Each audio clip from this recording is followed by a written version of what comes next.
Nakakatawa, no? Sabihin natin kay Anton. Ano sabihin natin? Sir, May utang po kayo. Ito, St. Peter, para mas iba. grabe yung sir. Hindi ka na makipag-usap.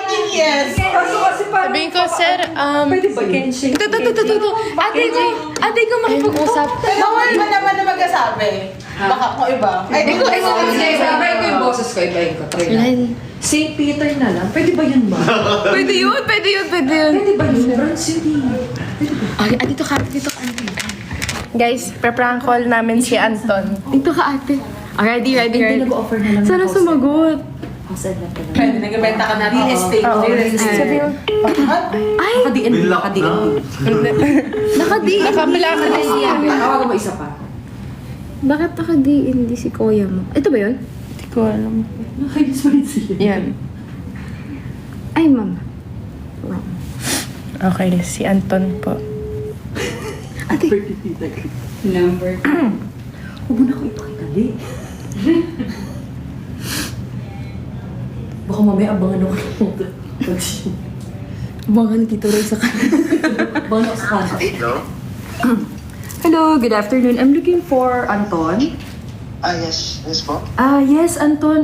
Regarding for the real estate, actually, I'm a real estate agent. So, kasi nakita kasi namin yung profile mo. We just wanna offer to you sana real estate account. If possible, located siya sa Batangas, Lipa. Oh. Maganda yung offer na to, so i-go mo na. Sige po. I'm gonna talk to my parents muna po. Hindi, sa'yo yun talaga. Hindi, no need na parents. No need na ng parents. So, it's sa'yo na talaga to, directly. Magkano naman po yun? Actually, it's free. It's free siya, so we need to have meeting lang.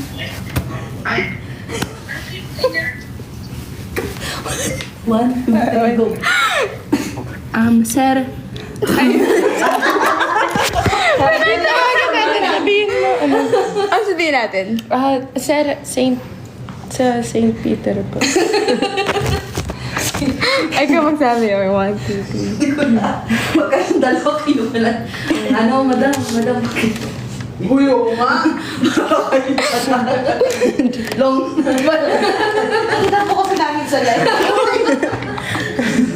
Hindi ko na alam talaga. Ayun. Hello, good afternoon. Hello.